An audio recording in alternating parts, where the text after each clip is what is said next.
Então, vamos começar a nossa aula de hoje. O tema da nossa aula chama-se acessos à cavidade abdominal. Durante muito tempo, essa aula se chamou laparotomias, porque a única via de acesso para se acessar a cavidade abdominal era a via cirúrgica. Você tinha que fazer um corte para penetrar na cavidade abdominal. Hoje, isso mudou. Existem cirurgias minimamente invasivas, aonde você opera através de punções no abdômen ou mesmo pelas cavidades pré-existentes.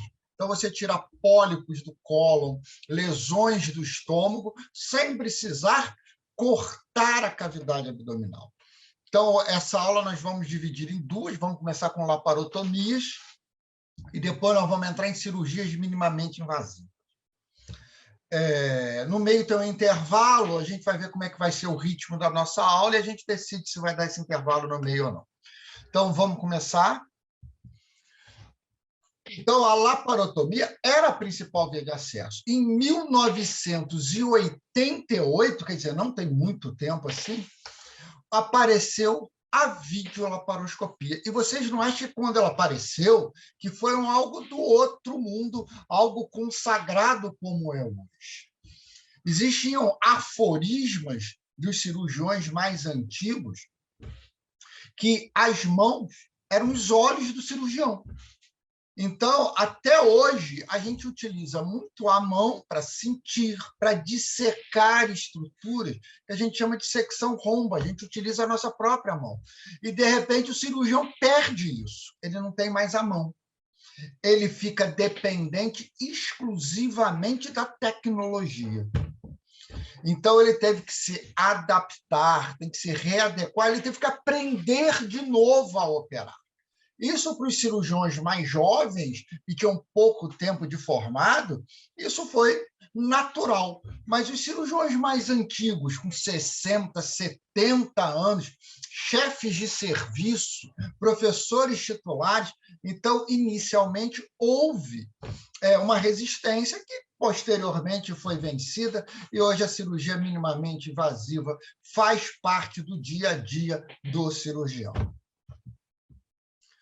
Laparotomia, lembra das nomenclaturas que vocês aprenderam? Corte seria ia, tá? O laparon significa flanco. Então, esse nome inicialmente errado, mas ele ficou consagrado pelo uso. O nome correto seria celiotomia, tá? Então, um corte da parede abdominal.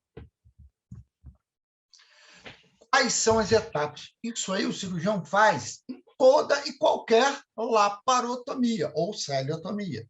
Então, primeiro, eu vou abrir a cavidade abdominal. Depois, eu exploro a cavidade abdominal para avaliar várias coisas. Primeiro, óbvio, a extensão da patologia.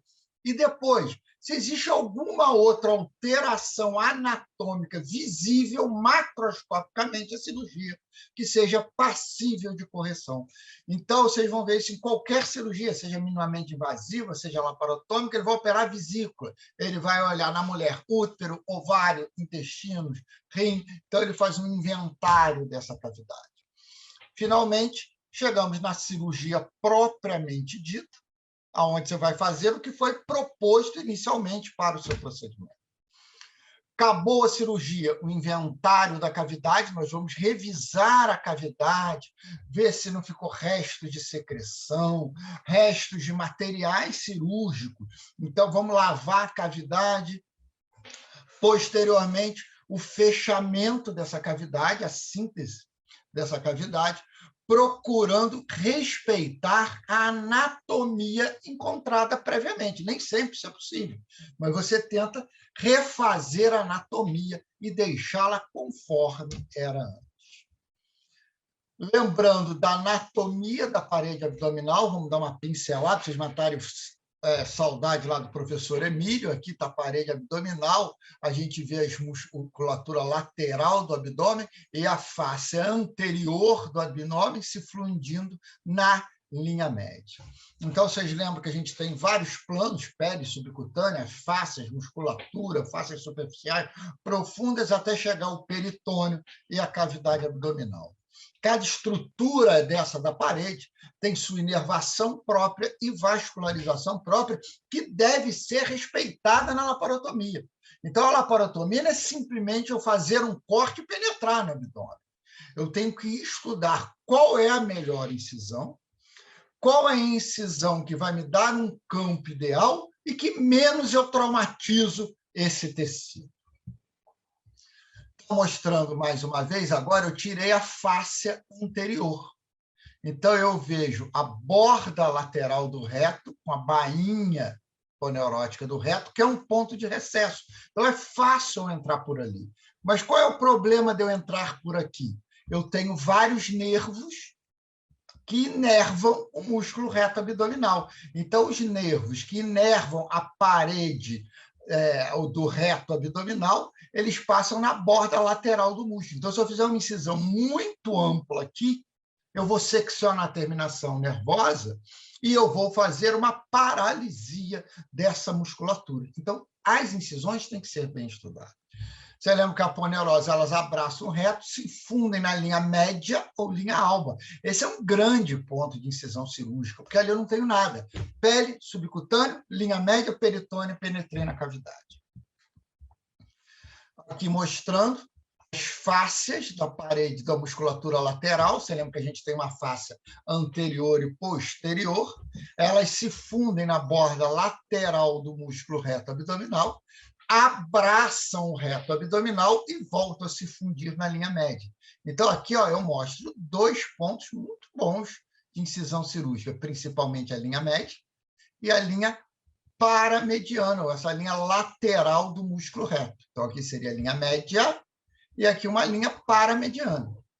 Lembrando que a aponeurose posterior, para a gente ficar em pé, posteriormente, todas essas fáscias são, melhor falar, inferiormente, ou seja, na parede inferior do abdômen, essas fáscias todas não abraçam o reto, elas são lançadas anteriormente para reforçar a parede anterior do reto, tolerando mais as tensões ao esforço. Mostrando aqui a inervação e principalmente aqui a vascularização. A vascularização do abdômen é feita pela artéria epigástrica superior, que é um prolongamento da artéria torácica interna, antigamente conhecida como mamária, e a artéria epigástrica inferior, que é ramo de uma das ilíacas. Então, está aqui. Elas fazem a maior anastomose que a gente tem no corpo, que é a anastomose da parede abdominal. Então, a epigástrica inferior se anastomosa a epigástrica superior. Eu ainda tenho a vascularização postlateral do abdômen, junto com sua inervação propriamente dita, é um plexo. A divisão dos quadrantes do abdômen, isso é importantíssimo, a gente começou a se falar isso lá na anatomia, utiliza-se muito na anatomia topográfica, que vocês aprenderam na semiologia, e é de fundamental importância na clínica cirúrgica, principalmente na técnica cirúrgica, onde a gente vai fazer uma incisão em quadro a quadrante desses. Então, o que a gente precisa saber? Analisar na história clínica e no exame físico para desenvolver o raciocínio clínico das patologias. Saber que a dor no hipocôndrio direito, eu tenho aqui fígado, vesícula biliar, a flexura hepática do cólon, flexura direita do cólon, eu tenho o arco duodenal, então eu tenho estruturas que passam aí. Mesma coisa, uma incisão no hipocôndrio direito serve para operar a vesícula. Retirada da vesícula, nós aprendemos na nossa primeira aula, colecistectomia. Então, voltando às laparotomias. Quanto à finalidade, elas podem ser eletivas, quando eu já sei o que eu vou operar. Então, o paciente tem um cálculo renal, ele vai ser submetido a uma laparotomia eletiva para a retirada desse cálculo renal. Ele tem um tumor renal, eu vou operá-lo para fazer uma nefrectomia. eu tenho as cirurgias exploratórias, que a gente chama de laparotomia exploradora. Normalmente, são cirurgias de urgência ou emergência. Exemplo, o cara tomou um tiro no abdômen, um acidente de carro e está em choque hipovolêmico, eu faço um exame de imagem, ele tem sangue na barriga. Mas o que está sangrando? Não sei. Então, eu vou fazer uma laparotomia exploradora para explorar essa cavidade e identificar a causa desse sangramento. No abdômen agudo, o paciente vai ter apendicite, colecistite, então ele tem uma dor abdominal indeterminada, que eu identifico que esse abdômen é cirúrgico, que a gente vai aprender lá no 8º período comigo de novo, e indico uma laparotomia exploradora para confirmar esse abdômen agudo, cirúrgico, inflamatório, seja lá qual for a causa. Tá? Algumas laparotomias exploradoras são eletivas.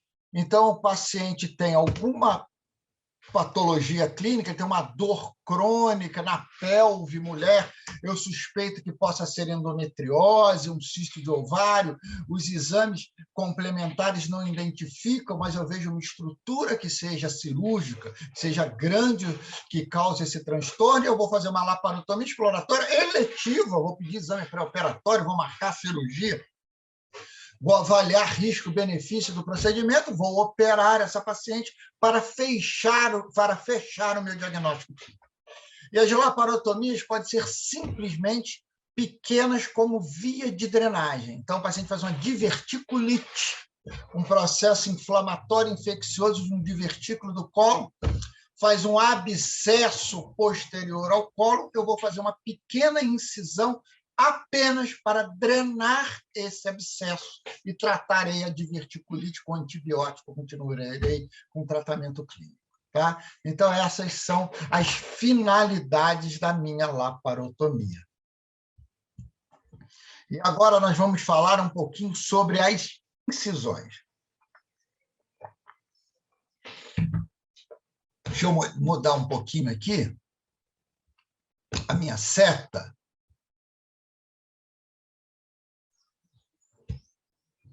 Não.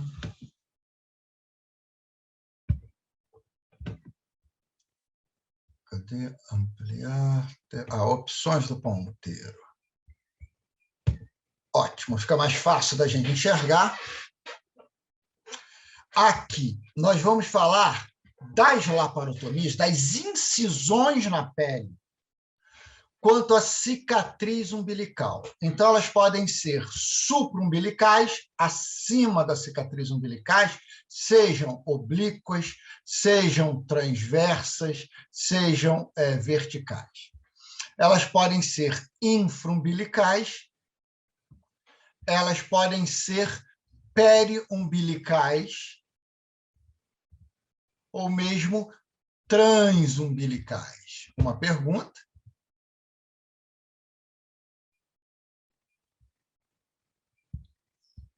Não é cirurgia eletiva, é aquela que eu tenho.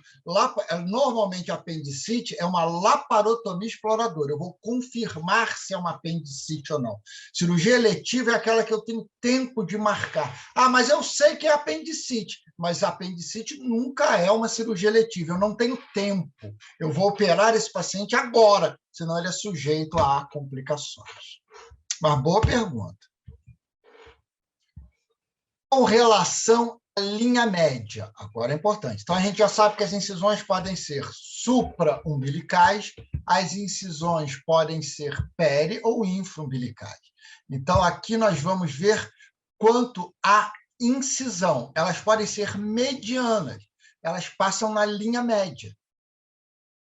Ou elas podem ser paramedianas, eu faço uma incisão paralela à linha média.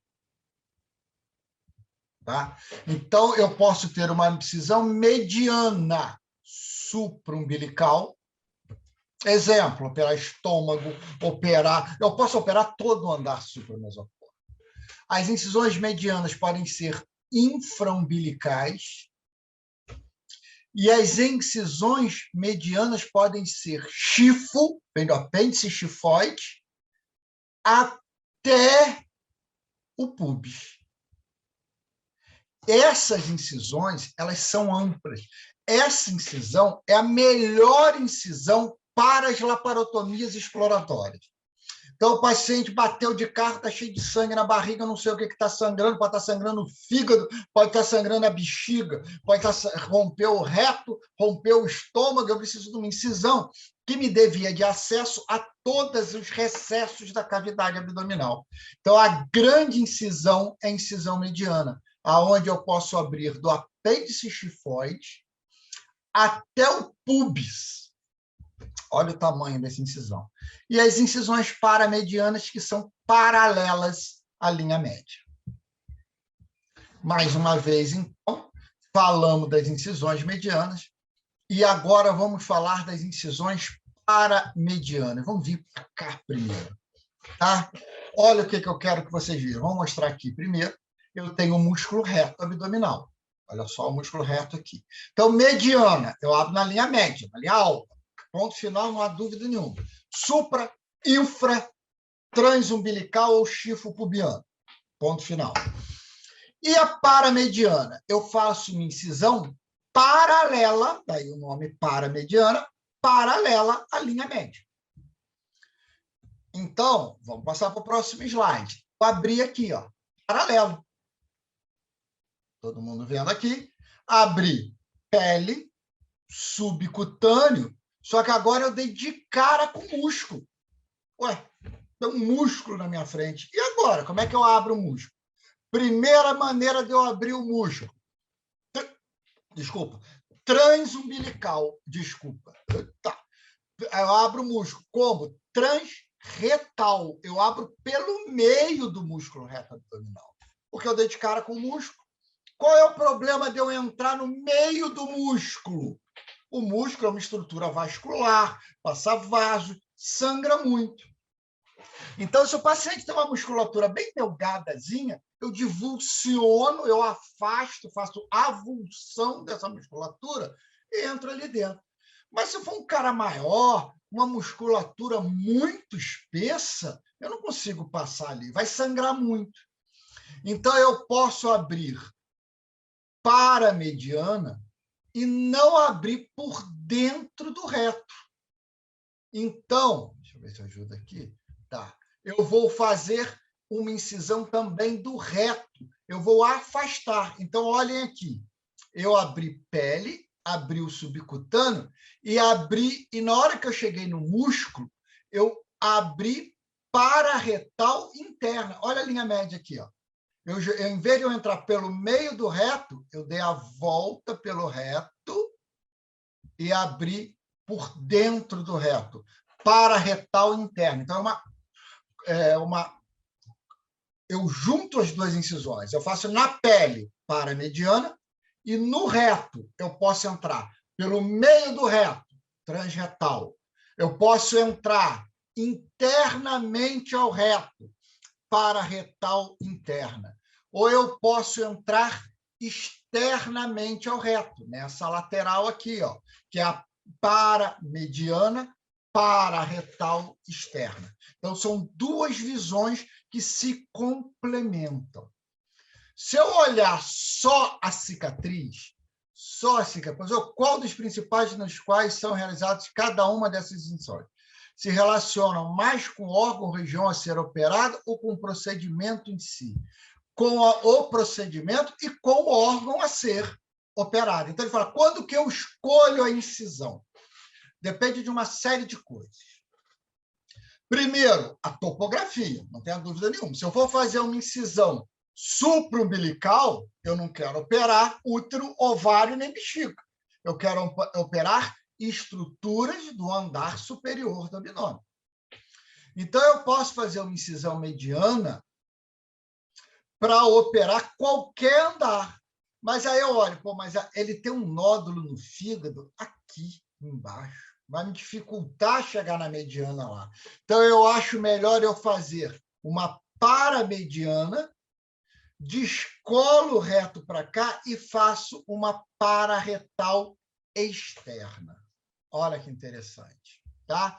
Então, ele pensa nisso. Então, é pela facilidade cirúrgica. Então, a incisão é feita pela preposição cirúrgica. O que eu quero? Qual é a minha proposta cirúrgica? Essa é a proposta, então eu vou fazer esse tipo de incisão. Então, estamos falando das incisões mais usuais. Então, primeiro, mediana, abro sobre a linha média. Segunda, paramediana. Então, a paramediana, eu faço uma incisão em qualquer lugar desse aqui, mas tem que ser paralelo à linha média. Cheguei no músculo reto, vou abrir transretal, retal interna, que é em direção à linha média, ou retal externa, que é em direção à musculatura lateral do abdômen. Vou fazer uma dessas 3 incisões. Ok? Sem dúvida? Agora começa o problema. Qual é o problema do cirurgião? Epônimo. A anatomia tinha muito epônimo. Hoje acabou. Os epônimos da anatomia vocês vão aprendendo de acordo com o ciclo clínico. Vocês aprenderam que a junção entre o duodeno e o jejunum, eu tenho um ligamento chamado ligamento suspensor do duodeno. Hoje, vocês já aprenderam que esse ligamento suspensor do duodeno se chama ângulo de Treitz. E durante seu ciclo clínico todo, vocês vão escutar falar sobre ângulo de Treitz o tempo todo, ninguém vai falar de ligamento suspensor do duodeno. Então, alguns epônimos são consagrados. E na cirurgia nós temos muito epônimo. Você lembra do nome das pinças, Kelly, Kocher, Alice, e assim vai. Então, vamos falar alguns epônimos. Primeiro, paramediana, pararetal interna. Ela pode ser supraumbilical, ela pode ser infraumbilical, ela pode ser à direita, ela pode ser à esquerda. Então, ela chama assim, paramediana esquerda, paramediana direita, paramediana transretal interna à direita, paramediana transretal externa à esquerda. Então, eu tenho esse nome. Aí começa o epônimo. Incisão de Lenander. Se escreverem só Lenander, é a paramediana pararetal interna. É a incisão de Lenander. E o Jalaguier? Jalaguier é o mais chato de todos. A incisão de Jalaguier é a paramediana pararetal externa. Eu abro por aqui. Por que ele é chato? Infraumbilical. Então, só aqui para baixo. Por quê? Porque o Jalaguier falou que essa incisão era para operar apendicite.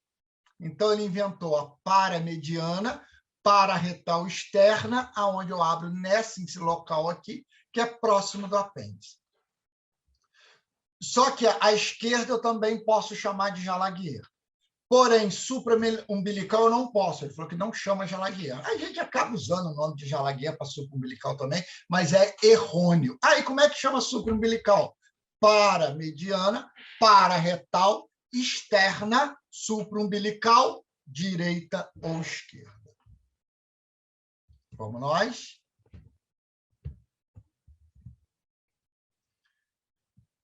Então, já falamos das incisões longitudinais, aqui, ó, mediana supraumbilical, mediana infraumbilical, paramedianas. Olha que interessante, eu só estou mostrando o corte da pele.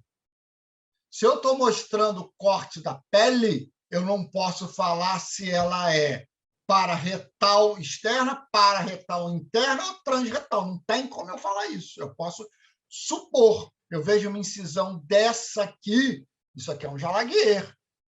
Tá? Por quê? Está lá na borda do reto. Para que o cara vai fazer uma incisão aqui e vai abrir no meio do reto medial? Então, ele abriu na borda externa do reto. E assim vai. Eu tenho as incisões transversas. Então, incisão longitudinal, abro assim. Incisão transversa, abro assim. As incisões transversas, tá? Acho que essa imagem está melhor, tá? Incisões transversas, ó. Transversa total, olha aqui, abri tudo. Essa incisão é muito usada em criança. Então, é uma incisão transversa infraumbilical. Olha aqui, ó, a cicatriz umbilical está aqui, eu fiz uma incisão total. É muito usado para criança, bebezinho. Por que bebezinho? Porque o bebê é mais largo do que comprido, então essa incisão me amplia, melhora o plano. Essa é uma transversa parcial direita supraumbilical, também conhecida como incisão de Sprengel. E essa incisão aqui é a clássica da incisão transversa. É uma incisão arciforme sobre o púbis, que é chamado de incisão de Pfannstiel, é a incisão para cesariana. Pfannstiel foi chato, ele falou que a incisão era só para cesariana. Hoje a gente usa esse nome para qualquer incisão transversa suprapúbica. Incisão de Pfannstiel. Estou mostrando aqui, a incisão de Pfannstiel. É uma incisão clássica para operar mulher entre útero, ovário, ou posso operar bexiga no homem, posso operar próstata no homem, mas classicamente é uma incisão que é feita para a mulher para operar. Aí tem um detalhe, a incisão mediana, lembra que eu falei da mediana? Ela é uma incisão retinha, ela abre pele, abre subcutâneo, abre a linha média e o peritônio, tudo no mesmo sentido. Então, na hora de fechar, eu tenho uma sutura uma no mesmo sentido. A chance dessa sutura abrir, que a gente chama de deiscência, já vou repetir esse nome, é muito grande, porque eu tenho a força de tensão num ponto só. A incisão de Pfannstiel, a gente chama de incisão ingrelha. Por que ingrelha? Porque eu abro a pele nesse sentido, vou mostrar aqui de novo, a pele, o subcutâneo nesse sentido, a aponeurose anterior nesse sentido. Aí eu dou de cara com o músculo reto abdominal. Eu não vou cortar o músculo reto abdominal. Eu vou descolar a aponeurose até a cicatriz umbilical. Então, abro um espaço aqui e abro o reto abdominal na linha média. Então, eu abro 3 pontos aqui, pele, subcutânea, aponeurose, e abro peritônio e a linha média assim. Então, é uma incisão que eu não tenho muita sobreposição. A chance de abrir é muito menor. Já vou mostrar isso para você. A secção é sempre... mas a secção é feita em planos 1 a 1? A secção é sempre feita em planos 1 a 1. No final dessa aula, eu vou mostrar um filme, para vocês verem como é que é uma abertura.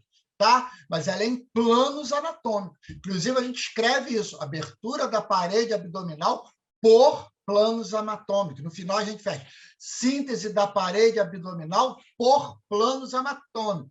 Peritônio, Catgu, simples, 2,0, chuleio, aponeurose, ácido poligalático, que é o Vicril, 0, chuleio simples, fechamento do subcutâneo, ponto simples com Catgu, fechamento da pele, mononylon 3,0, ponto simples odonate.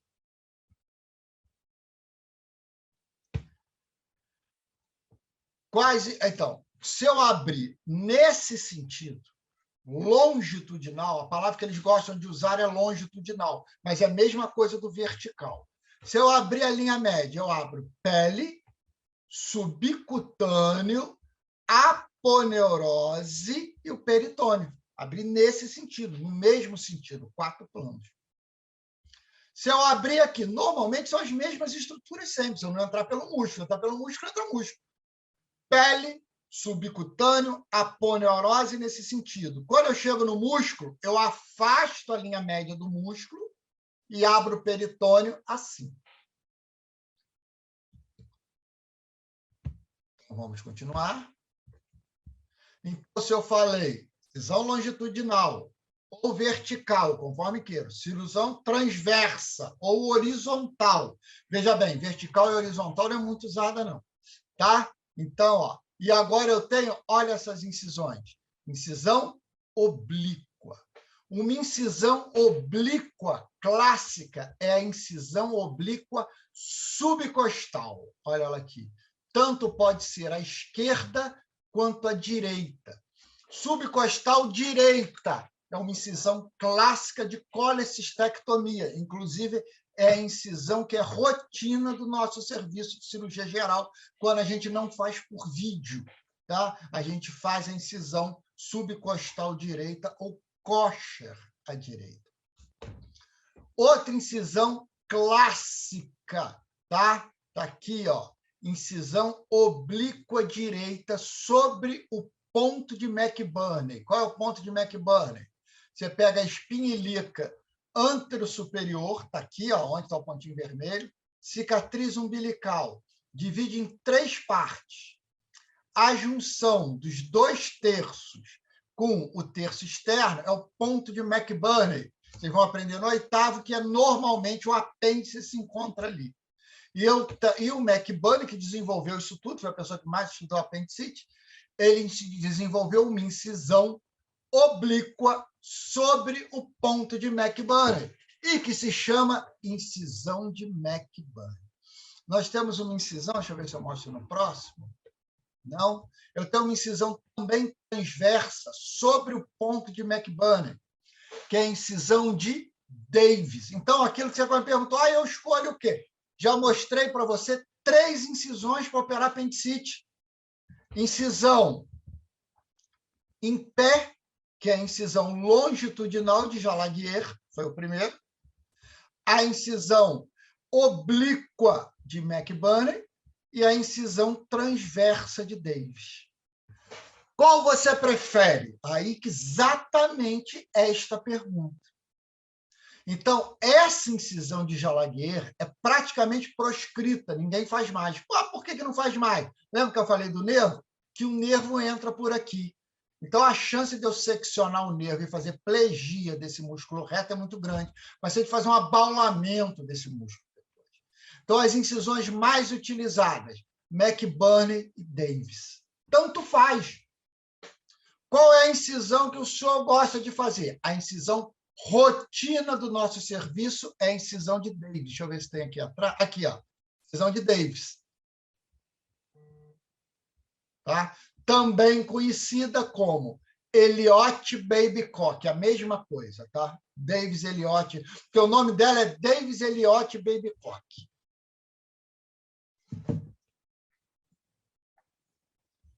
Vamos lá. Aqui mostrando, ó, uma incisão kosher, aqui está à esquerda, para fazer uma esplenectomia ao baço aqui, ó.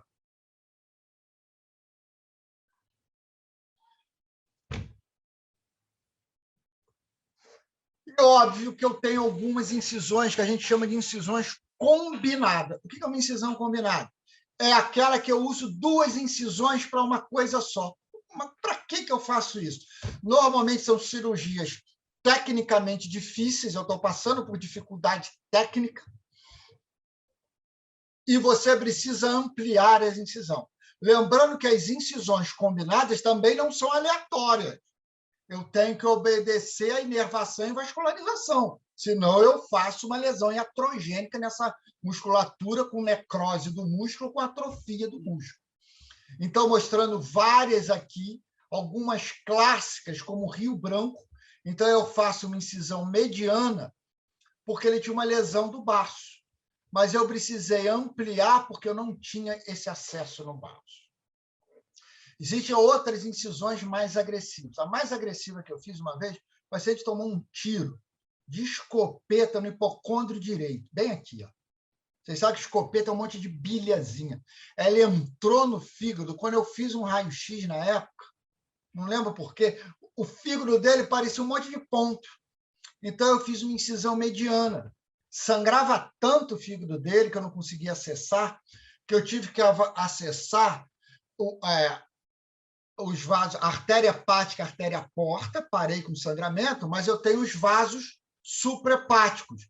Então, eu fiz uma incisão aqui no 6º espaço intercostal, eu fiz uma laparotoracotomia, tive que abrir o tórax para acessar os vasos suprahepáticos, clampear aqueles vasos suprahepáticos para diminuir o sangramento do fígado e eu poder operar. Depois você solta essa ligadura.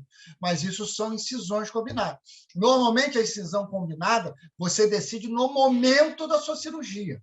É uma tática que você utiliza para melhorar a via de acesso. Agora, com as cirurgias minimamente invasivas, essas incisões combinadas praticamente são abandonadas, porque elas são muito traumáticas. Você lembra da aula da agressão cirúrgica? Imagina a agressão cirúrgica, que umas incisões dessa não vão causar no paciente. Então, é um trauma cirúrgico muito grande. Algumas considerações sobre as incisões. Vocês viram que eu falei um monte, tá? Um monte de incisões para você. Primeiro, o compromisso do cirurgião é com o doente e não com a via de acesso. Então, não adianta eu fazer, não, eu vou fazer uma fan steel, porque a moça vai poder andar de biquíni, o biquíni vai tampar e a cicatriz fica linda. Mas ela tem um câncer de endométrio, um câncer de útero, de anécdota, que eu vou ter que fazer linfadenectomia. O que é isso? Vou ter que retirar a cadeia linfonodal para a órtica até o reto abdominal. E fazer isso por uma incisão de fan steel é muito difícil. É muito mais fácil eu fazer uma incisão mediana. Aí a cirurgia fica linda, mas a linfadenectomia eu não consegui fazer, ela ficou com câncer lá. Então, meu compromisso não é com essa incisão bonitinha. Meu compromisso é tratar o câncer da sua paciente. Aquilo que vocês me falaram, a proposição, quer dizer, a proposta cirúrgica que é importante para eu escolher a minha via de acesso. Existem algumas aforismas que falavam que grandes cirurgiões só fazem grandes incisões. Não. Qual é o tamanho da incisão? É o tamanho que seja confortável para eu fazer a via de acesso. A via de acesso não pode ser mais importante que a própria cirurgia. Foi isso que aconteceu na cirurgia minimamente invasiva. Os cirurgiões defendiam isso. Todo mundo quer fazer o corte pequenininho para ficar bonito. Na verdade, não é isso. É que a cirurgia minimamente invasiva, ela diminui muito a agressão cirúrgica. Já vai falar isso para você. Tá? Quanto maior a incisão, maior são as probabilidades de complicação. Infecção, decência e principalmente dor. Se o paciente sente muita dor no abdômen, a grande parte da respiração é abdominal. Então, o paciente vai sentir muita dor para respirar. Isso aumenta a probabilidade de complicações pulmonares. Qual é a incisão ideal? Opa, olha a palavra de novo, incisão ideal. É a mesma coisa lá da nossa prova, que vocês choraram lágrimas de sangue do fio ideal. O fio ideal ele tem que ser absorvível, tardio, mas não tem um fio que seja absorvível com mais de 60, 90 dias. Tá? Então, normalmente, o fio é absorvível antes de eu ter a cicatrização ideal, que é de 3 a 6 meses. Então, qual é a incisão ideal? Que eu tenho um rápido acesso à cavidade abdominal. Incisão mediana. Pele subcutâneo, linha média, peritônio, entrei na cavidade. Permite boa amplitude de movimentos por parte do cirurgião. Perfeito, eu faço uma incisão mediana subumbilical, eu vou no fígado, vou na vesícula, vou no estômago, vou no baço. Olha só, vejo todo o cólon transverso. Então, eu tenho uma amplitude ali de movimentos enorme. Reconstituo perfeitamente a parede sob aspecto anatômico. Perfeito. Fecha o peritônio, fecha a poneurose, fecha o subcutâneo, fecha a pele. A anatomia vai ficar perfeita. Funcional, perfeito. Os movimentos vão ficar preservados. Estético, não, não é estético. Você vai fazer uma incisão no meio da barriga do cara enorme. Então, não é uma incisão estética. Estéticas são as oblíquas, as pequenininhas. A fan steel é o clássico da incisão estética. Permite ampliação se necessário. Óbvio, a mediana supra, eu vou lá para a infra, faço uma chifre pubiana. Gera o mínimo trauma? Não. Quanto maior a incisão, maior o trauma. Então, a mediana chega bem próximo da incisão. Porém, ela causa o maior trauma e ela não é estética. Mas ela é uma das que chegam mais próximas da incisão ideal. Então, vamos comparar um pouquinho as vantagens da incisão longitudinal com a desvantagem. Deixa eu ver se eu falo da fala. Então, incisão longitudinal. Guardem mediana. Incisão longitudinal, mediana. Acesso é rápido. Abordo qualquer estrutura. Posso ampliar. Não secciono o músculo. Por isso que sangra pouco. As desvantagens da mediana. É feia, esteticamente ruim. Menor resistência, eu abro uma linha em cima da outra, que a gente falou no início. Tá? Com exceção da mediana, as paramedianas, principalmente, eu leso terminação nervosa. Isso é uma grande contraindicação, por isso que a paramediana transretal, paramediana pararretal externa foi proscrita. E a incisão transversa? Olha um monte aqui. Vamos lembrar da Fanny Steele. Ela é estética, fecha por vários planos, então tem menor chance de complicar. Respeita a inervação, porque eu vou abrindo exatamente nos planos anatômicos respeitando. Qual a desvantagem? Demora muito, né? Imagina o cuidado, o descolamento que eu tenho que fazer até lá em cima. Por causa desse descolamento, sangra maior, mais, dá espaço morto, aumenta a chance de infecção. E a exposição é bem limitada. Imagina a Fanny Steele, eu só consigo ver útero, ovário, bexiga, eu não consigo operar muita coisa. Exceção, aquilo que eu falei antes, a criança. Então, eu faço aqui uma transversa infraumbilical extensa, eu consigo acessar todas as estruturas da cavidade abdominal. Existem complicações? Claro que existe. Se operar fosse bom, a gente tinha um fecheclé na barriga. A gente abria o fecheclé, ia lá na barriga, mexia nas coisas e fechava de novo. Se eu não tenho essa abertura, eu preciso fazer um acesso traumático. Lógico que vai haver complicações. Tá? Tudo que é invasivo tem maior probabilidade de infecção. Quais são as principais complicações? Evisceração, eventração e hérnia incisional. Isso são deiscências. Então, o que é deiscência, professor? Abriu o ponto. Abriu. Quando abre da parede toda, então eu faço uma incisão da mediana, abriu pele subcutâneo, aponeurose peritônea, a alça saiu para fora. Evisceração.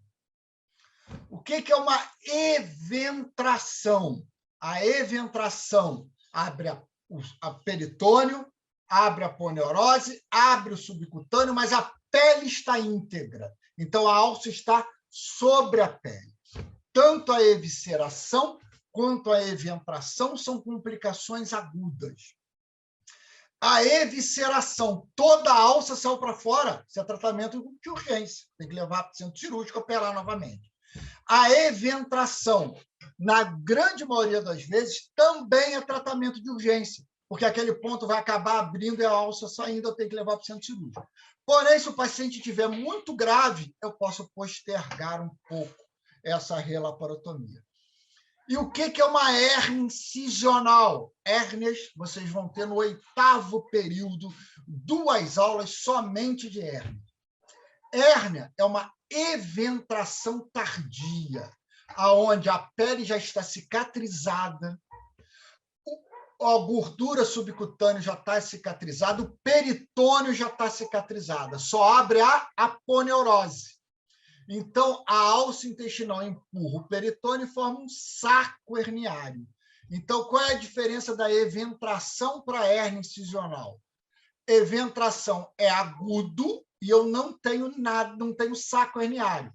A alça ou as estruturas abdominais estão em íntimo contato com a pele. Na hérnia incisional, ocorre uma eventração tardia, onde as estruturas abdominais estão envoltas por um saco herniário. Aqui mostrando uma deiscência de sutura. Olha o ácido poligaláctico aqui aberto, exposto. Tá? Está exposto. Aqui uma hérnia incisional, olha só. A aponeurose está aberta, olha aqui, e o peritônio, que é o saco herniário. E aqui eu vejo um abaulamento. E a eventração? Eu vou ver a mesma coisa. Só que essa cicatriz aqui ainda está com ponto, o paciente operou num espaço curto de tempo, 1 semana no máximo, tá? Ocorre a eventração. Pode ser até 30 dias, mas não vamos entrar nesse mérito, não. E aqui o mais temido, evisceração. Olha lá, abriu tudo e a alça está exposta. A alça foi exteriorizada. Esse aqui não tem jeito, eu tenho que levar para o centro cirúrgico operar ele agora. Como é que eu vou deixar ele com essa alça para fora?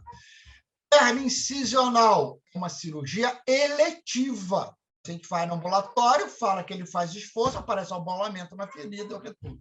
E a eventração é uma deiscência também precoce, a pele está íntegra, o ideal é que eu opere agora, mas eu posso postergar um tempo se o paciente estiver muito grave. E pergunta, até que demorou, hein? Isso é critério para pôr aquelas telas?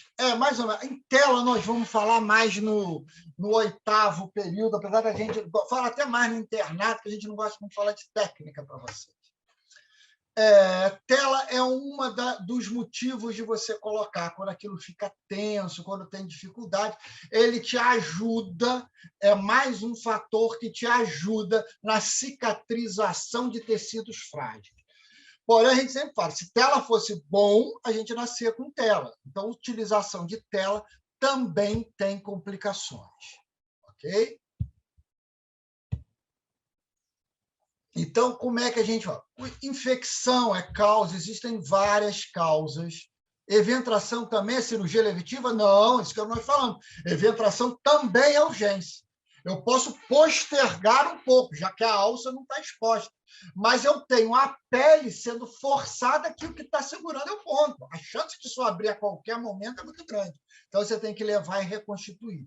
Mas como a alça não está exposta, o paciente estiver muito grave, tem choque hipovolêmico, pressão dele é 4/0. Esse dá tempo de eu esperar um pouquinho.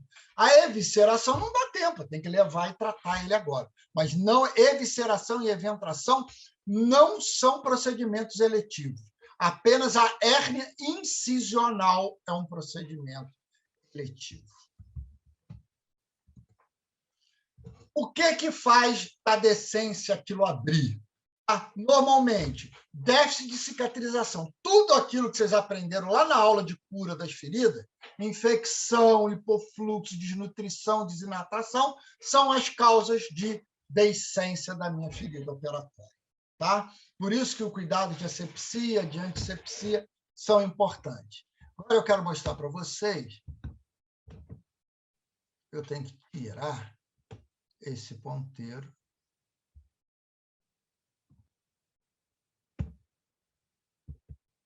Eita, fiz besteira.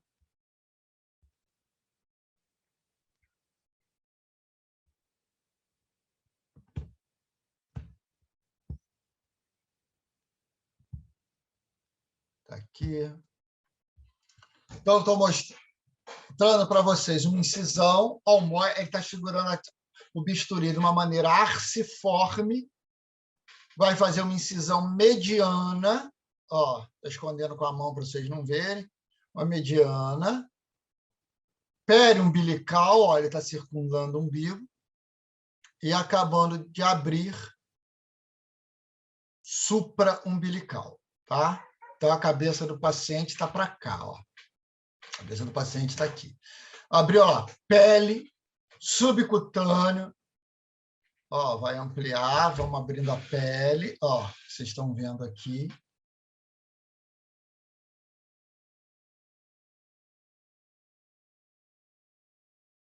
Você vê que sangra, então ele está usando. Agora, ele vai usar um eletrocautério. Vocês estão vendo um eletrocautério? Tem uma bolinha amarela e uma bolinha azul, estão vendo? Então, o botãozinho amarelo, ele cauteriza, e o botãozinho azul, ele corta. Ele está usando o cautério, está cauterizando os vasos. Então, você vê que é bem diferente do anatômico, está vendo? A pele é vermelhinha, a gordura é amarelinha, o sangue é vermelho.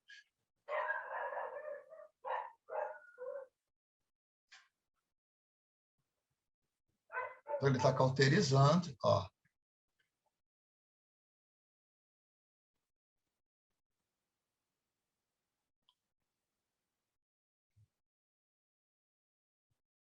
Utilizando ela como eletrocautério. Olha, é um tempo quase real isso aí. Ó. Utilizou a pinça acessória de dente de rato. Então, a dente de rato está usando na diérese agora, por isso que ela chama de pinça acessória. Está abrindo o subcutâneo. Cauterizou. Voltou para o corte. Olha lá, a gordura bem amarelinha, enxugou, vão descendo. Ó, aquilo que é por planos, abriu pele, subcutâneo.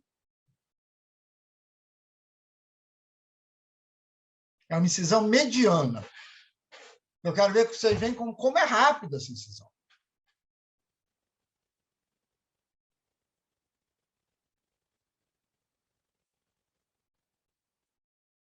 Abrindo por planos.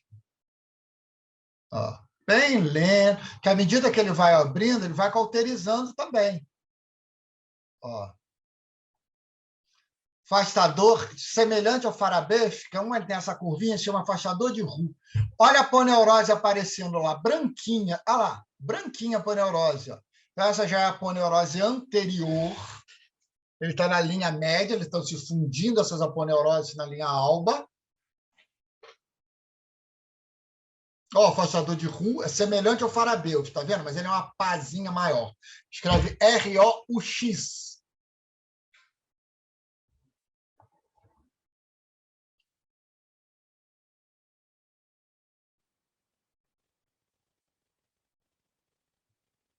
Ó, abriu a aponeurose.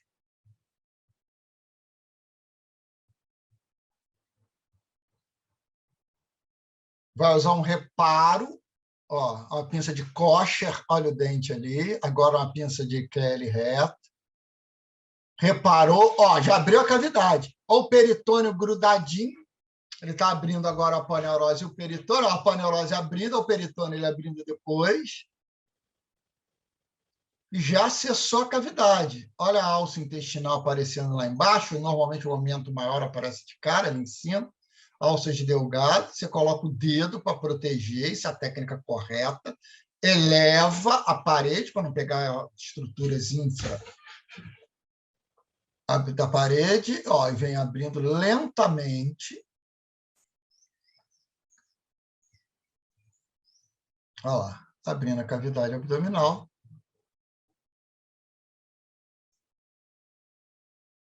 Quem já foi no centro cirúrgico já viu, olha lá, abriu a cavidade abdominal, protege as bordas com uma compressa, antes de usar aqueles campos cirúrgicos. Então, vocês acabaram de ver como é rápido uma incisão mediana. É a grande vantagem. Ela sonora, olha lá, o campo, afastador de Balfour, o afastador suprapúbico que está usando aqui. Então, ele colocou o nosso campo cirúrgico aqui. Ok? Já vimos. E agora, falta a segunda parte da aula. Até bem pouco tempo, e quando a gente diz pouco tempo, em 1988 começou essa mudança. A via de acesso era a laparotomia. Eu estava na residência quando começou essa diferença. Começaram as cirurgias minimamente invasivas, aonde a que se destacava mais, e foi a primeira, foi a cirurgia laparoscópica.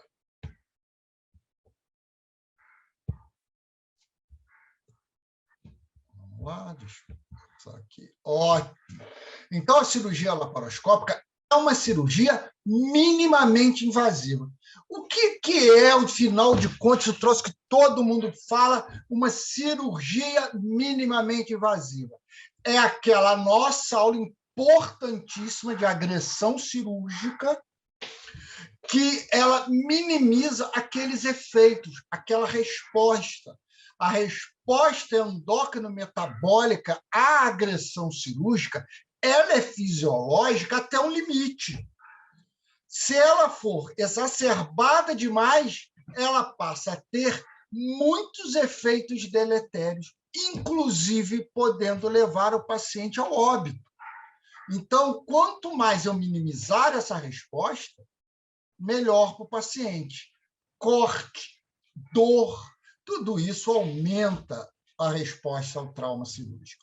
E, óbvio, por eu ter menos trauma, menos cortes, eu tenho menor probabilidade de hérnias, menor probabilidade de infecção.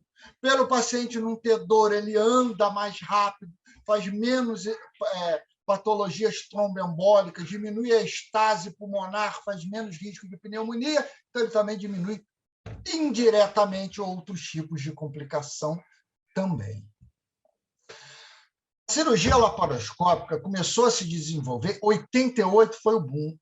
Hoje, a tecnologia, à medida que vai cada vez se desenvolvendo mais acesso, mais qualidade nos procedimentos nós temos. Então, é uma cirurgia onde o cirurgião, aquilo que eu falei no início da nossa aula, perdeu dos principais instrumentos dele, tato. O cirurgião perdeu isso.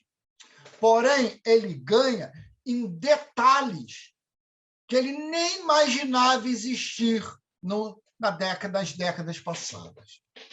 Então, o equipamento que eu preciso, o laparoscópio ou a ótica, tá? A câmera de vídeo, que é onde eu vejo e processo aquela imagem, o monitor, esse monitor é onde eu vou ver a imagem, é um monitor semelhante à tela do computador de vocês, uma fonte de luz que precisa iluminar dentro da barriga, que lá não tem luz, e eu preciso criar um espaço, que não existe espaço real na cavidade abdominal.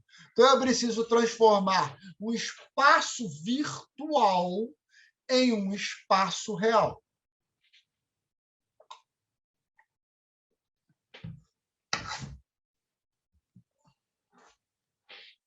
Então, o laparoscópio ou a ótica é um tubo rígido e é ele que vai entrar dentro da cavidade abdominal. Então, ele fornece as imagens, essa imagem é ampliada em torno de 20 vezes.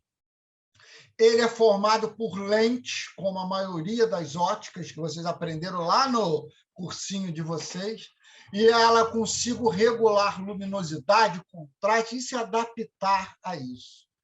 Então, aqui está a ótica, muito semelhante à que a gente tem no nosso hospital. Aqui está a ótica. Aqui entra a fonte de luz.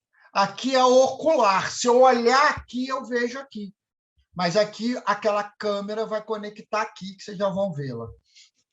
Então, mostrando aqui a ótica, em volta eu tenho a fonte de luz. Ó, a fonte de luz entra por aqui, é processada no aparelho. Ela passa aqui e ela vem lateral. É aqui que eu vou vendo. E vamos lá. Olha essa angulação. Ela normalmente hoje é de 30 graus. As primeiras eram de 90 graus. Você olhava de frente. Qual é o problema dessas óticas de 90 graus? Você não tem muita sensação, você perde a profundidade. Então, se eu tenho uma estrutura aqui, na hora que ela bate 90 graus, eu não consigo ver bem do outro lado. Como é que eu vou ver aqui? Ela não faz curva. Então, as de 30 graus, ao eu rodar, eu consigo ver as estruturas por trás. Então, ela facilita um pouco essa profundidade. Mas essa perda de profundidade, a gente precisa treinamento visual, se adaptar a isso. Eu tenho a câmera de vídeo, que transmite a imagem para a processadora processa e melhora essa imagem.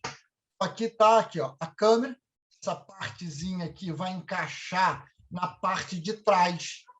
Então, ela encaixa ali e melhora a minha visão.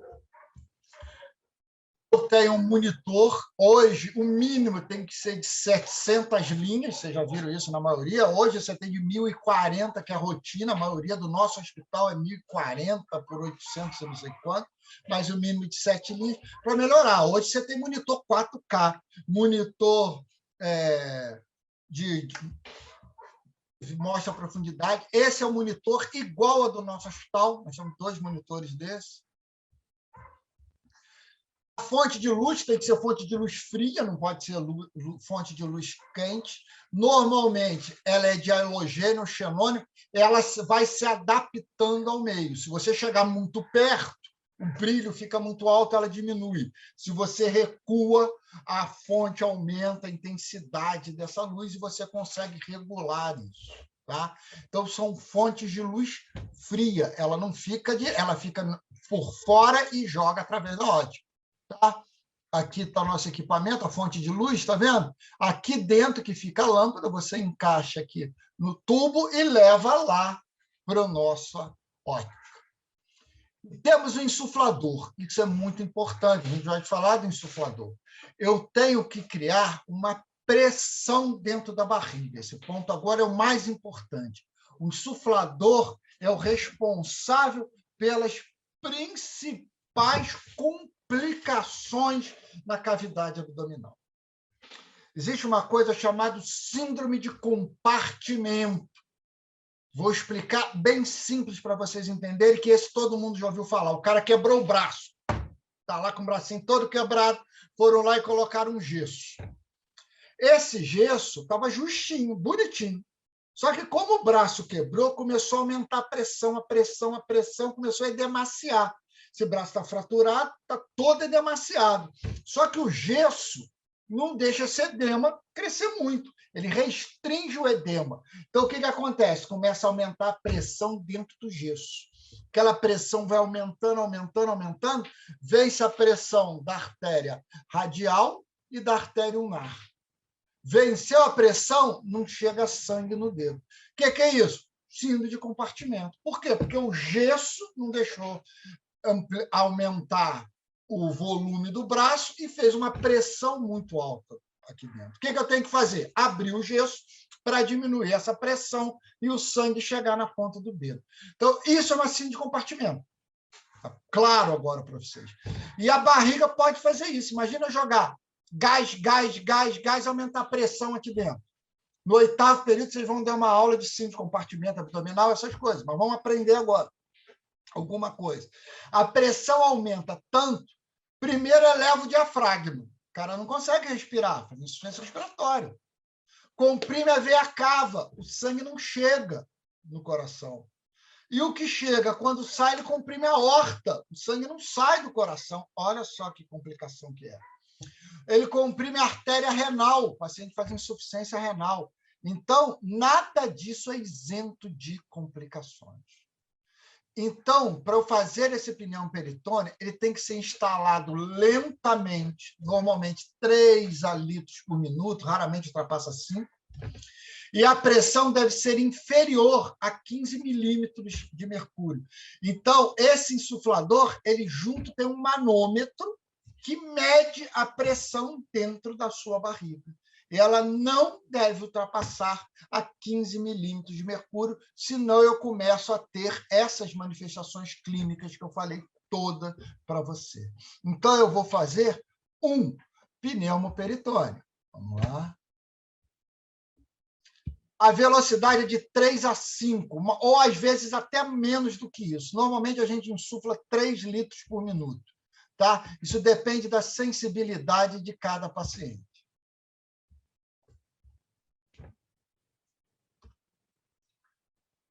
Aqui o insuflador.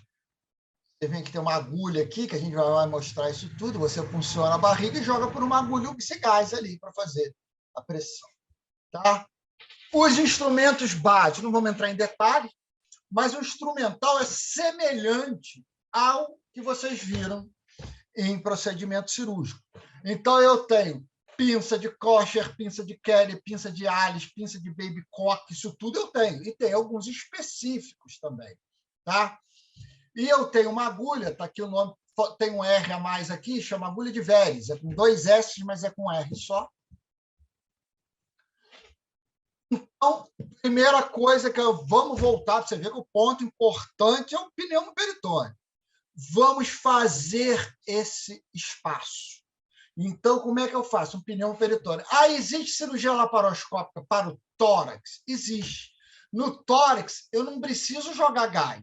Só eu fazer um furo, vocês lembram que a pressão na pleura, se já tiveram fisiologia, varia de +1 a -1. Eu inspiro, meu tórax expande, a pressão é -1 em relação à pressão do lado de fora, o ar entra para o transporte passivo, livremente. A pressão, o pulmão encheu, eu inspiro, comprimo o pulmão, a pressão é +1 em relação à pressão atmosférica, e o ar também sai facilmente. Então, essa passagem do ar depende da pressão intrapleural. Se eu fizer um buraco no tórax para passar um trocáter para enfiar a pista, na hora que eu fizer o buraco do tórax, eu faço um pneumotórax, que o ar do lado de fora vai entrar por causa da pressão ser menor e o pulmão vai colabar. Então, eu não preciso jogar gás nenhum, é só fazer o furo. Porém, no abdômen, eu preciso fazer um pneumotórax. Não, deixa eu voltar aqui, desculpa. Eu achei que estava escrito aqui. O que eu faço esse pneumotórax?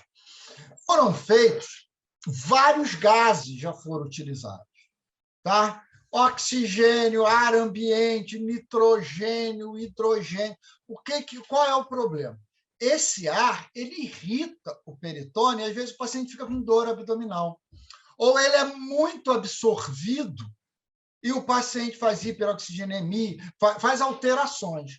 Hoje, agora, o gás mais utilizado é o CO2, gás carbônico. Então, qual é o gás que eu faço pneumoperitônio? É o gás carbônico.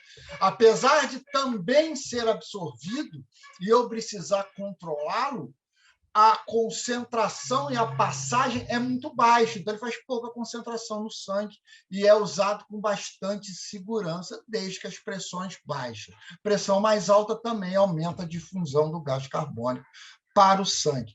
Então, CO2 é o gás utilizado na confecção do pneumoperitônio. Como é que eu faço isso? Não vou mostrar agora, melhor até a gente mostrar. Ó, faço uma incisão na pele, tá? Normalmente na cicatriz umbilical, abro pele subcutânea, depois a gente vai mostrar filme, uso aquela pinça de Barcaus, quem não lembra aquela pincinha de cão, coloco na aponeurose, uso uma agulha chamada agulha de Veres, que ela tem uma válvula na ponta. Ó, na hora que eu traciono, eu punciono, jogo essa agulha. Né? Na hora que eu levanto a cavidade, crio um espacinho para entrar só a ponta da agulha e jogo o gás carbônico aqui. Antes eu faço uma manobra da gota. O que é isso? Ele tem um negócio de gasolina, tá vendo? Uma bolinha, para ficar mais fácil ver se esse troço está passando. Então, eu jogo aqui uma bolha de água, uma gotinha de água, e puxo. Quando eu puxo, vai criar o espaço, aquela bolinha de água entra dentro da cavidade. Então, eu sei que quando a água entra é porque eu estou no espaço peritoneal e eu posso jogar o gás carbônico. É uma das técnicas para a realização do pneumoperitônio. Ó, então, aqui eu insuflando. E olha o detalhe, à medida que eu vou insuflando o gás carbônico, o abdômen vai distendendo, fica igual uma grávida. Tá? Ou seja, eu estou transformando aquele espaço virtual em um espaço real. Pneumoperitônio não dá complicação? Claro que dá complicação. Tudo que é invasivo dá complicação. Complicação mais comum, enfisema subcutâneo. Na hora que eu jogo um pouquinho de gás extravasa para a gordura e fica um gásinho ali no subcutâneo. Quando eu aperto, parece aquelas bolinhas de gás que envolve geladeira. Tá? Você coloca aquilo lá, fica crepitando. Enfisema do espaço pré-peritoneal, entre o peritônio e a aponeurose, também é uma complicação. Complicações mais temidas. Insuflação da víscera oca, na hora que eu enfio a agulha, enfio dentro de uma víscera. Isso não é tanto. Pneumotórax e pneumopediastino, ou seja, entra ali pelo mediastino e acaba dissecando aquilo ali. E complicações mais temidas. Choque hipovolêmico, eu furo a aorta. Lembra que a aorta está na linha média, eu estou enfiando uma agulha no abdômen. Por isso que quando você joga a agulha, você liga para a pelve. Lembra que a aorta termina, vira as duas ilíacas, você tenta jogar. Se a agulha esbarrar, ela já acabou a aorta.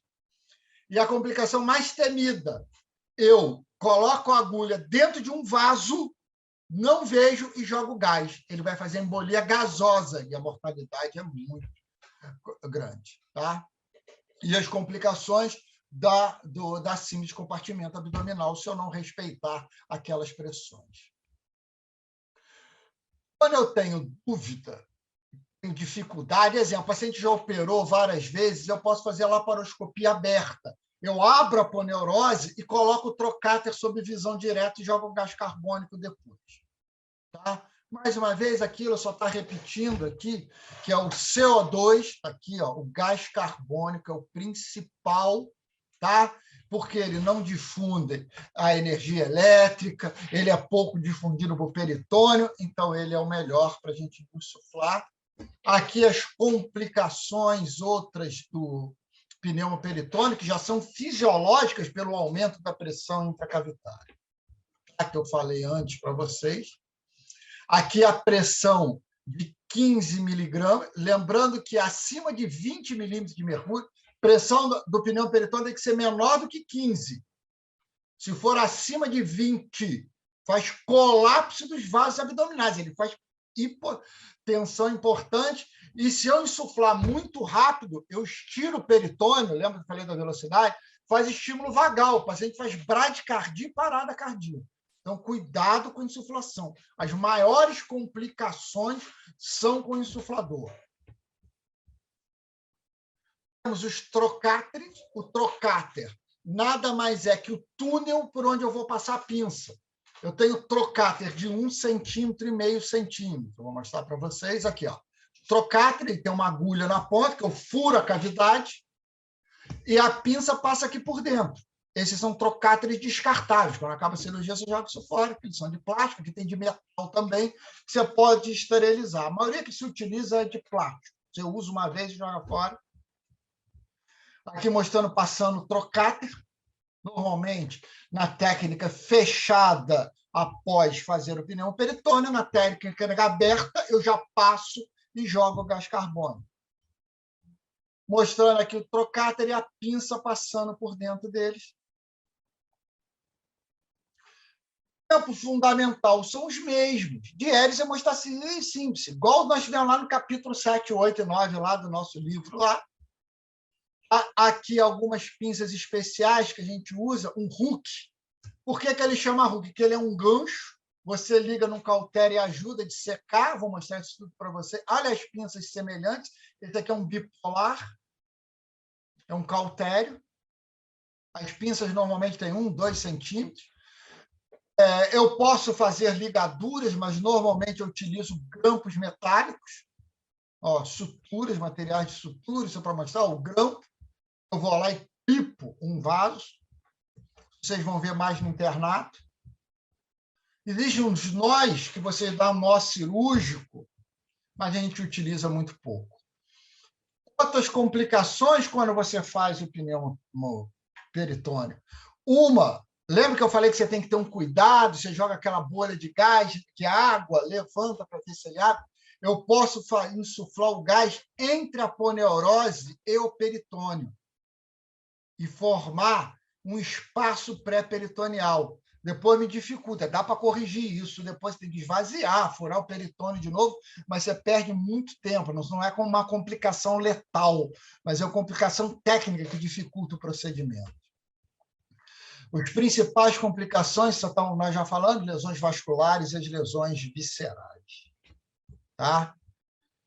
Eu posso queimar estruturas, inclusive alça intestinal, eu já tive uma complicação dessa, uma complicação muito grave, às vezes você não vê, porque a câmera está te mostrando aqui, e você esbarra o metal numa alça intestinal e fecha um curto e você acaba queimando a alça. Por isso que a gente usa trocáter de plástico. As complicações infecciosas, infecção de parede, as hérnias incisionais são muito menores, porque as incisões são menores, então a probabilidade passa a ser menor. Vou lá mostrar alguns filmes para você, que isso aqui é melhor a gente mostrar do que falar.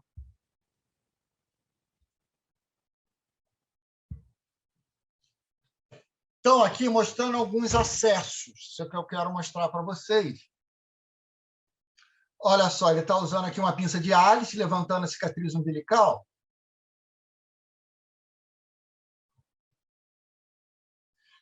Que é a técnica da punção para instalação do pneumo peritônio. Então, cicatriz umbilical, normalmente a gente passa esse trocáter, faço uma incisão com a lâmina de bisturi, lá na cicatriz umbilical, para a cicatriz ficar dentro da cicatriz umbilical. Fez uma incisão. Agulha de Veres, ela tem uma molinha, tá vendo? Ela vai e volta, porque a ponta é romba. Então, ela protege quando passa. Quando você força, aparece a ponta cortante lá na frente. Olha lá. a ponta romba, sai um sorinho ali. Quando ele puxa, aquela ponta entra e fica o corte.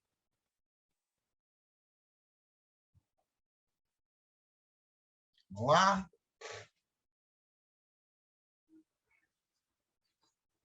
Introduzindo, ó, voltando para a pelve, você viu que ele angulou bem para vir para a pelve. Ele eleva a parede com as ales. Quando passa, dá um trancozinho, você sente que ele dispara. Olha lá, passou. Olha lá, tum, entrou na cavidade.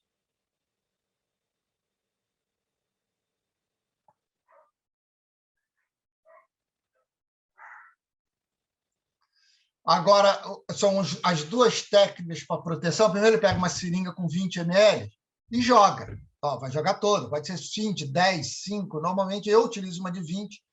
Você joga o soro. Se tiver na cavidade, você vai jogar o soro todo e quando eu aspirar, aquele soro vai escorregar para a alça e não volta. Ó, tá vendo? Não volta.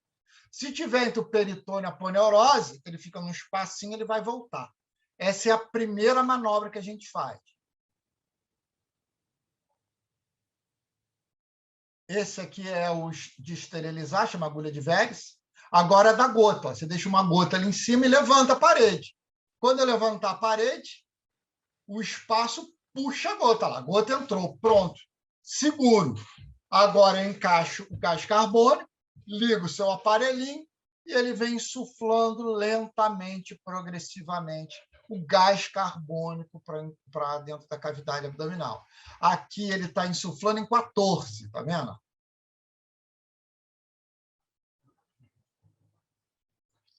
Vamos lá. Vamos ver o outro filme que nós temos aqui.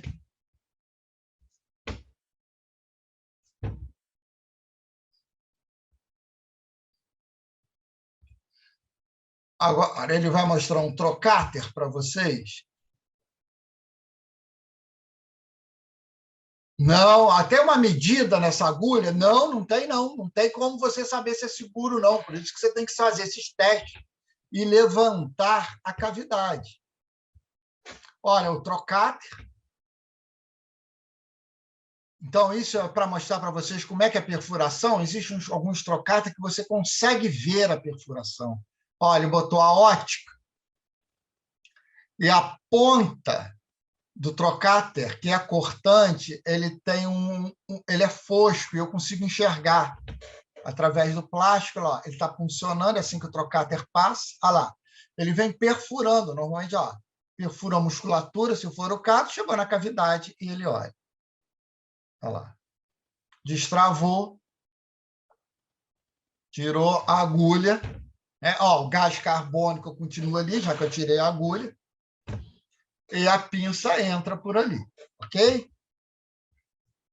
Aqui mostrando como é a cirurgia. Ó, olha o abdômen bem estendido, as pinças, e você opera olhando a televisão.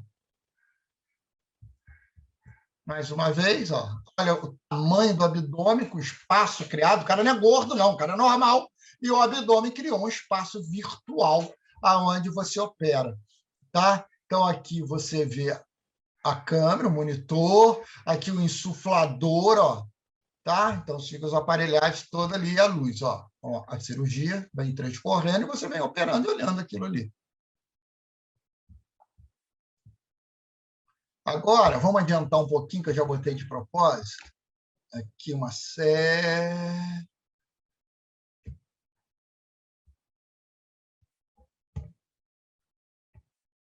Que interessante. Roubou minha seta. Então, vocês vêm aqui, ó, só para mostrar para vocês. Ó, o campo cirúrgico, cirurgia, tudo igual. Cuidado de asepsia, ó, o campo está pintado. Então, vou mostrar para vocês alguma coisa um pouquinho mais rápido só. A gente vai adiantando em algumas partes. Abriu a cicatriz umbilical, ele vai fazer a técnica aberta. Ele não faz um pneumoperitônio antes. Então, ele abre a aponeurose, essa técnica. Ó, passou o trocáter. Ele passa o trocáter, ele passou por visão direta. Ele abriu a aponeurose, olhou, não tinha nada, passou. E agora ele joga o gás e cria o pneumoperitônio. Eu faço o contrário, eu crio o pneumoperitônio e depois eu perfuro. Ó, inventário da cavidade, lembra que eu falei? Ó, Ele vai operar a vesícula, mas ele está olhando a cavidade toda. Olha lá. Cólon, a tênia ali do cólon, você vai olhar tudo. Você corre aquela ótica, fazendo as demais punções. A primeira é mais difícil, as outras são todas por visão direta. Olha lá, entrou.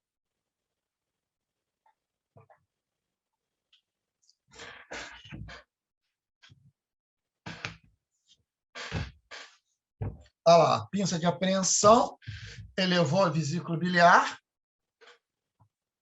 Ah, a vesícula está muito cheia. Ele colocou uma agulha, esvaziou lá do lado de fora. Vamos esvaziar essa vesícula biliar. Aí sangrou um pouquinho, ele está usando um dissector. Está dissecando a vesícula biliar. Ó. Um fundíbulo da vesícula. Olha a artéria cística, o ducto cístico, desculpa, aparecendo aqui.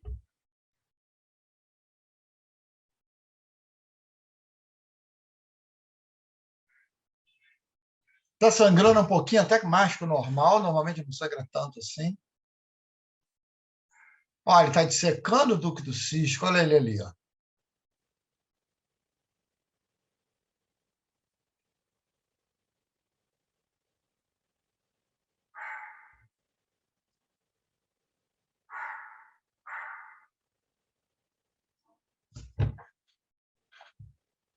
Olhando as estruturas. Tá? Então, ele está vendo onde está o colético. Olha só. Fez um piquezinho que ele vai fazer uma colangiografia nesse paciente. Uma pergunta, aqui no TEO a gente tem algum contato? Tem, não, vocês vão ver os dois. A gente, inclusive, gosta que o aluno veja a cirurgia por vídeo, que é muito mais fácil ver o vídeo que ver aberto.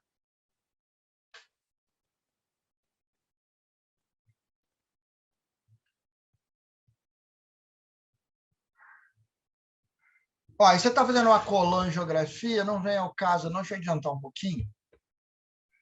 Aqui é a colangiografia, eu quero que vocês vejam a hemostasia. Ó, ele está colocando clamp. Vou voltar aqui um pouquinho. Ó, colocando o clamp, tá vendo? Seccionando o cístico. Agora ele colocou o clamp, secciona a artéria cística, cortou, e já ligou todas as estruturas.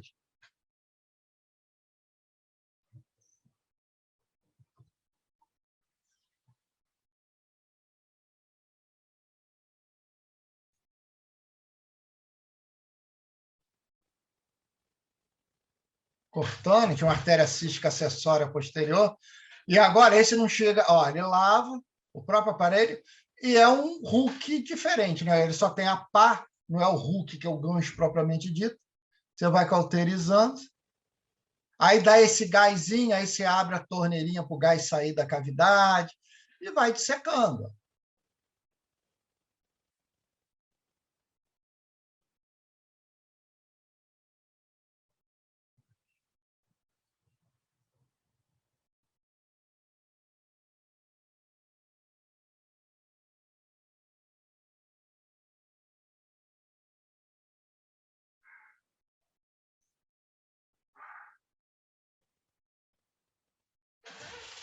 Tá vendo? Tirou a vesícula, colocou, e essa vesícula é retirada pela cicatriz umbilical. É a maior incisão. Olha lá, lavou. Lembra da revisão? Está revisando, aspirando secreção, igualzinho a gente falou na nossa aula.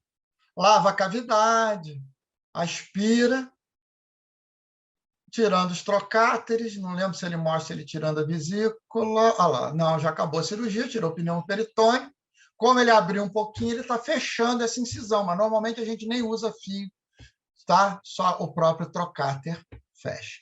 Então, essa foi a grande mudança. Só que agora a gente tem novas maneiras de acessar a cavidade abdominal. Então, olha só, antigamente era só laparotomia. Agora, depois, virou a cirurgia laparoscópica, e agora via endoscópica. Olha só, mostrando uma endoscopia antiga aqui, um aparelho antigo, o cara vendo o aparelho que funcionava só para dar o diagnóstico, hoje você faz procedimento. O pneu peritônio sai quando você tira o trocáter. Se tirar o trocáter, o pneu sai normalmente. tá? Quando você tira a aparelhagem. Mostrando aqui, ó. Então, o aparelho que você fazia antes, hoje, você faz. Então, aqui um endoscópio. O endoscópio tem um canal de instrumentação onde você passa várias pinças. Olha só, esse é um endoscópio. A pinça entra aqui pelo canal de instrumentação e sai aqui na frente. Olha lá, a pinça está aqui. E essa pinça, existem várias. Próteses para tumores, agulhas de esclerose, balões de dilatação. Vou mostrar algumas coisas aqui. Ó.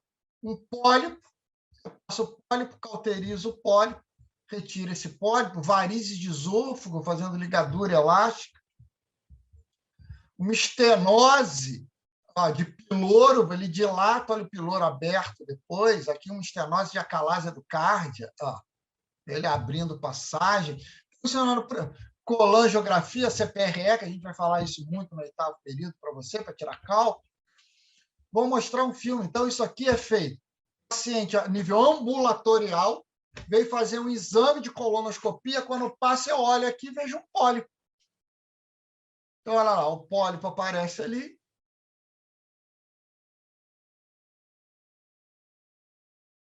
Olha, ele olha, o pólipo está solto, tá? O pólipo se mexe bem.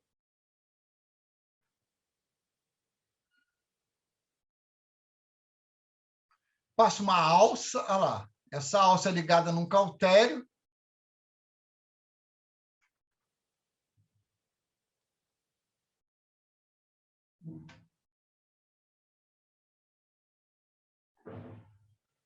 Olha, ele vai encaixando, olha lá, pegou, fechou.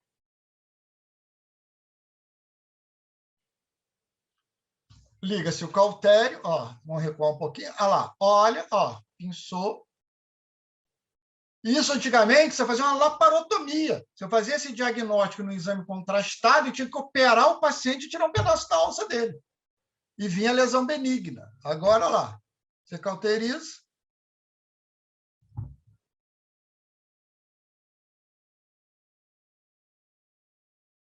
Já vou mostrar só a retirada do pólipo, a gente vai pular.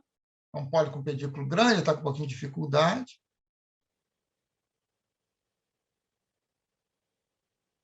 Já ele pula.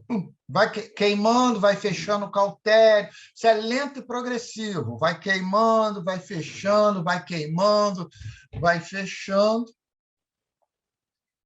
E pulou. Cortou o pólipo. Aí ele vem com a mesma alça, pega esse pólipo, tira o aparelho e tira o pólipo. Olha lá, ressecou a submucosa ali, a muscular exposta.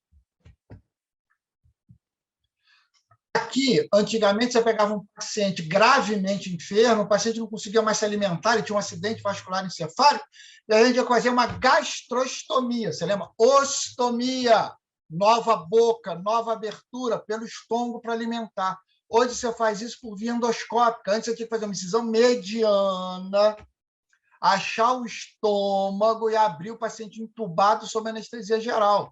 Hoje, você, olha lá, marcou, insuflei o estômago está insuflado, ele empurra com o dedo, vê aqui, essa é a visão endoscópica, abaulando.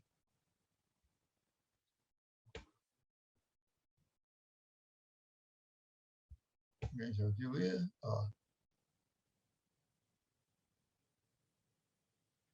Alguém falou, eu vi no centro cirúrgico, nem toda gastrostomia a gente consegue fazer por via endoscópica. Se o cara tiver câncer de esôfago, o aparelho não passa pelo esôfago, eu tenho que fazer aberto.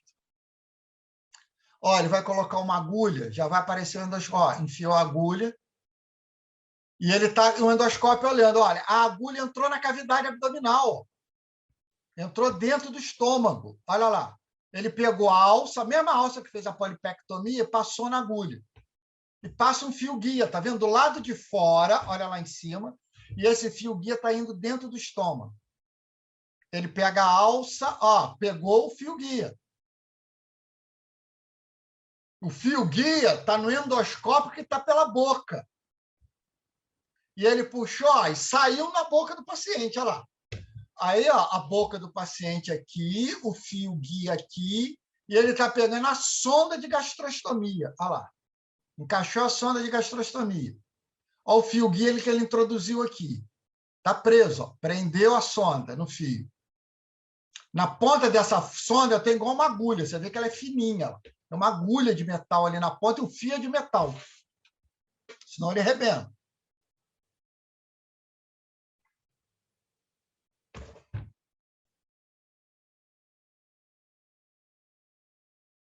Ele vai puxando o fio, esse tubo é enorme, tá?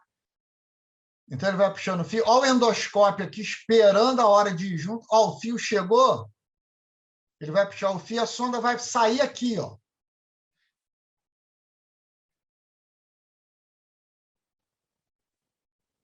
Tem que forçar um pouquinho, que ele tem que abrir a pele. Abriu. A sonda que ele colocou lá, saiu aqui, ó. Olha, vocês estão vendo a sonda aqui, ó? Olha como é que ela é aberta aqui. Isso aqui ele vai alojar lá dentro do estômago, ele tem que fixar. Ah, e como é que eu sei quando está no estômago? Olha o endoscópio entrando atrás. O endoscópio vai me dizer quando eu chegar no estômago. Vamos olhar ali de novo, que ele vai seguindo, ó. O endoscópio entrando, ali, ó. Aquela ali, ó, o endoscópio indo atrás, esôfago, esôfago, esôfago. Passou, tem um resto de alimento ali, ó, a cárdia. Entrou no estômago.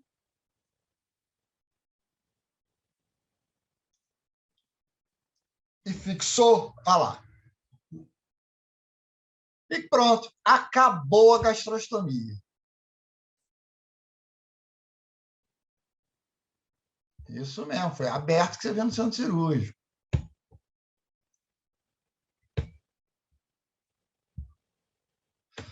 E foram desenvolvendo. Outro grande desenvolvimento, a cirurgia robótica. O que a cirurgia robótica fez? Começou na Guerra do Golfo. O que acontecia na Guerra do Golfo? Os caras davam um tiro nos caras lá no meio do deserto e ficavam lá esperando outro soldado americano aparecer para dar tiro nele. O que eles precisavam? Precisavam de alguém para ir lá para pegar aquilo. E criaram um robô chamado Da Vinci. Esse robô tinha braços, ele pegava o cara, se tivesse sangrando, ele tamponava. Não deu certo, porque era areia do deserto, o robô era muito pesado, ele afundava.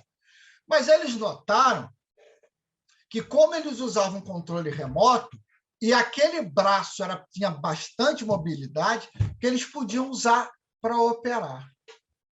Inclusive, a visão era tridimensional, então ele tinha uma grande visão. Então, e eles conseguiam operar à distância. Então, o cara estava lá em Boston e operava o cara lá no Golfo.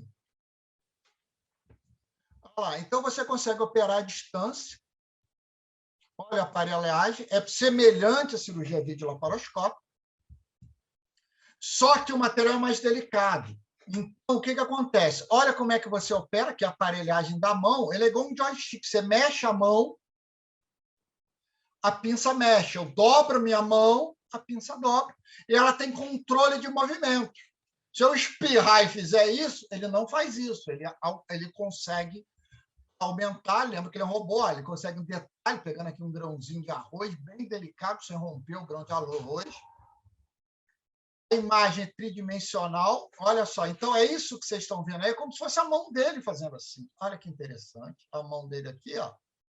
E olha aqui. E ele consegue operar assim. O que acontece com a cirurgia robótica? Ela está começando, ela é semelhante a vídeo, ela ainda não desenvolveu muito, porque na maioria das cirurgias ela equivale à cirurgia videolaparoscópica.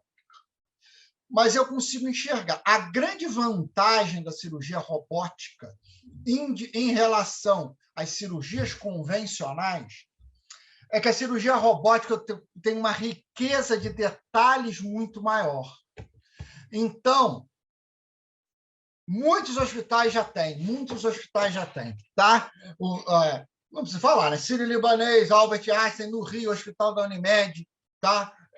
O Hospital Marcílio Dias, muitos hospitais já começam, já está começando a ter uma facilidade a ter isso. O problema é que é caro, manutenção é cara. Na época da proposta, isso, Marcílio Dias, ela Copa Dólar, tem gente aí que sabe mais do que eu, um monte tem. Então, a gente chegou até a ter uma proposta para ter aqui, mas a manutenção é muito cara. E agora, e por que a gente não quis? Porque a vantagem em relação à cirurgia da vídeo é muito pequena e ela é muito mais cara. Tem duas cirurgias que a cirurgia robótica ganha de qualquer cirurgia.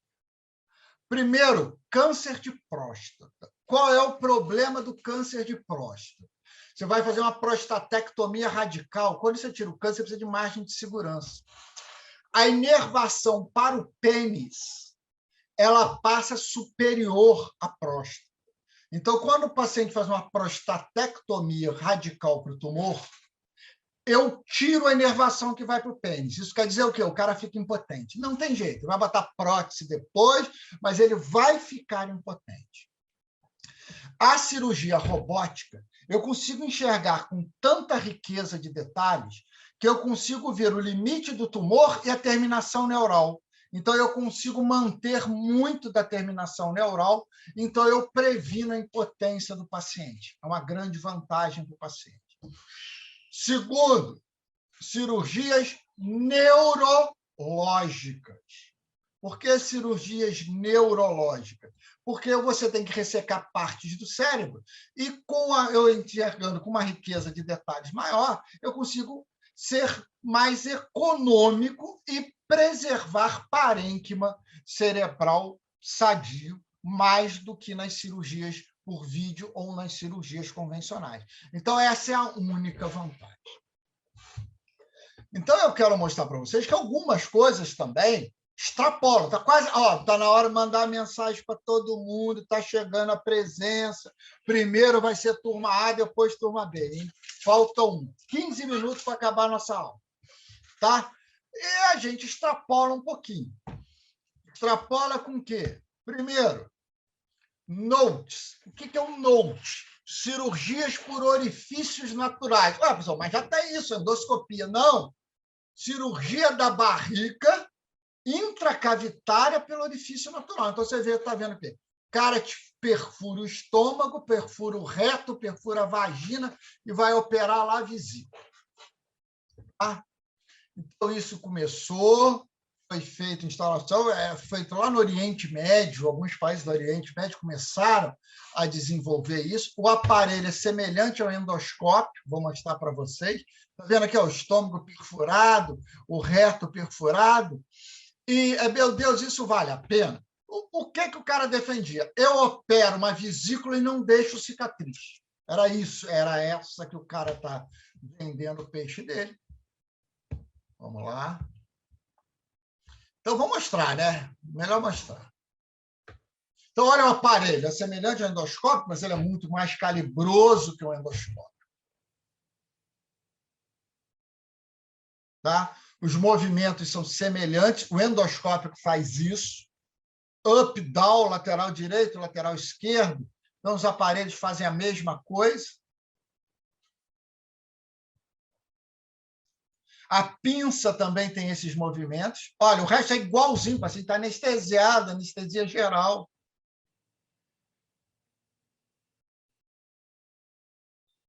Então, vou mostrar para vocês. Olha, ele está abrindo o estômago, furando o estômago.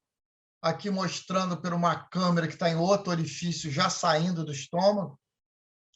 Entrando na cavidade, olha lá. Lógico, para operar, eu preciso de 2 mãos, então uma mão é pelo estômago, a outra ele está. Olha só, aqui ele está mostrando o útero, o ligamento redondo, perfurou, entrou pela vagina. Então ele entra na vagina e fura a vagina, coloca pinças.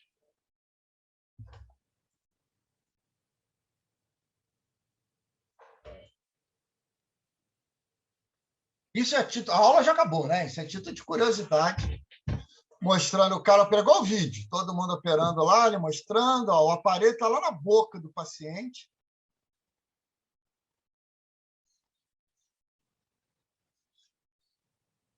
Então, só para mostrar, lógico que eu não vou mostrar em riqueza de detalhes, aqui a vesícula entrando para dentro do estômago, acabou a cirurgia, a vesícula, pluf, entrou, o estômago tem um buraco ali. Aí você vai lá e grampeia o estômago, o endoscópio também faz isso, tá? Coloca grampos, lógico que esses grampos são maiores.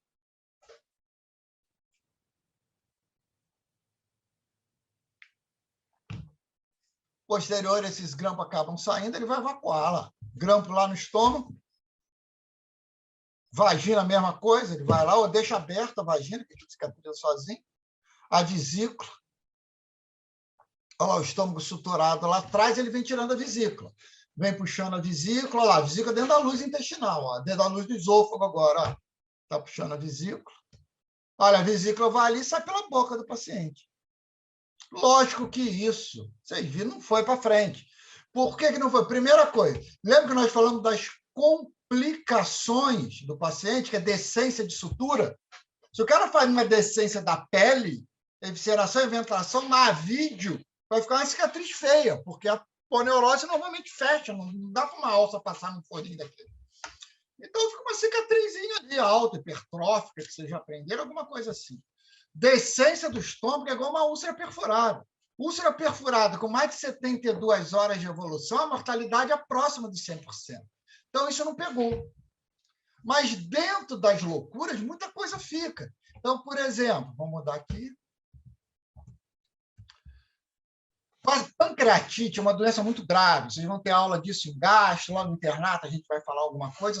E o pâncreas faz necrose. A infecção, a inflamação do pâncreas, o processo inflamatório do pâncreas é tão grave que o paciente morre da disfunção orgânica, da agressão cirúrgica, que no caso aqui ainda não é cirúrgica. E, às vezes, esse pâncreas necrosa e você precisa desbridar esse pâncreas. Isso é uma cirurgia muito grande. E a própria agressão cirúrgica, às vezes, é o suficiente para aquele paciente grave vir a óbito. Então, hoje, a gente não faz com aquele aparelho do Note, faz com o próprio endoscópico. A gente abre a parede posterior do estômago, vocês lembram que o pâncreas está em contato com a parede posterior do estômago, e desbrida para dentro do estômago. Então, isso é feito, isso ainda é viável, e o paciente tem uma melhora. Mas o Note acabou. É só para ver que nem toda evolução da medicina tem algo importante, mas é uma evolução natural. Então, isso não acabou, gente. Olha que interessante, isso não acabou. Isso que eu quero falar para vocês. Por isso que nossa aula hoje é acessos à cavidade abdominal. A medicina está evoluindo cada vez mais. Hoje a gente tem radiologia intervencionista. Antigamente o paciente tinha um aneurisma cerebral lá no polígono de Willis, lá em volta da hipófise.